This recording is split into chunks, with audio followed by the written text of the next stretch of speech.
We live in a time of great technological advances.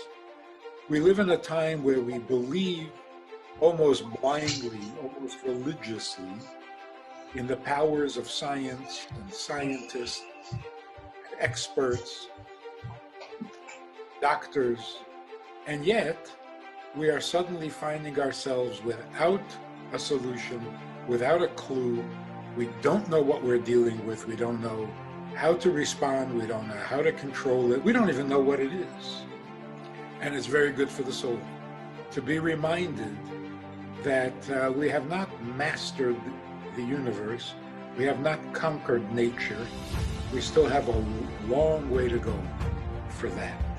Now, there are people who actually say, and they say, why would God allow such a virus? Why would God allow such a pandemic? Why would he allow it? What is that suggesting?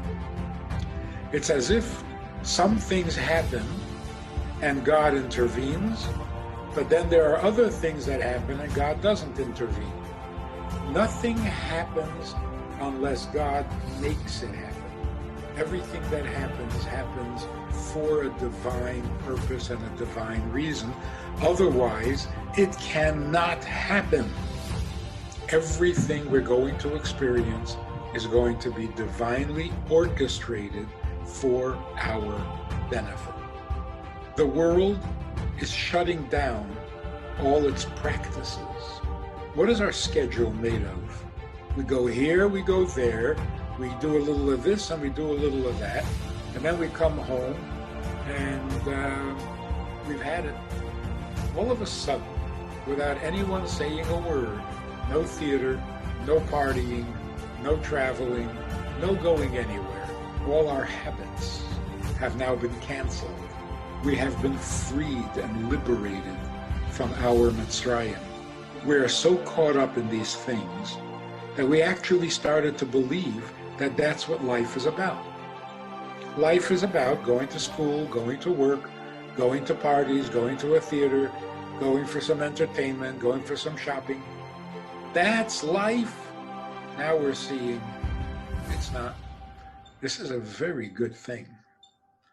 The break of habit that this virus is bringing is such a fantastic opportunity to change the habits we've been trying or hoping to change, planning to change for years. But, an hour goes by, a week goes by, a month goes by, and you haven't changed it. Now, we have the perfect opportunity. Everything is changing anyway. We can now have the life we choose. We are encouraged by events to rethink where we put our energies. What are we living for? What are we getting up in the morning for? The world is going to be a much better place as soon as this thing is over.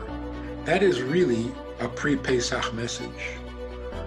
Every generation has to come out of its Mitzrayim, out of its enslavement. And what we're seeing now is, like in the days of Egypt, Jews were pushed out of Mitzrayim. Here we're being pushed out of our habits. We're not asked, we didn't volunteer, it's being done for us. If we take advantage, if we keep our heads and we see the opportunities, by Pesach time, we can have a much healthier life, a much healthier planet. All assumptions can now be questioned. All habits can now be challenged. All fears can now be dismissed. Were we worried about China? Were we worried about Iran? Were we worried about the price of oil? Boy, we're getting sobered up. Everything is changing. And it is changing for the better. It's a good thing. Not scary at all. Exciting. And we are maturing as a human race. That is a beautiful thing. It's not a warning. It's not a punishment. It's not doomsday. This is going to pass. And we're going to find ourselves in a cleaner, healthier, more noble world. Politically, geographically, financially, and personally. So now is the time to think not of ourselves but of others, We have to become more alive, more enthusiastic about our mission and our purpose. We're going to do mitzvahs we've never done before because we're going to have more time. We're going to be home. We're going to become better mothers, better fathers, better husbands, and better wives because we have no choice. Got no place to go.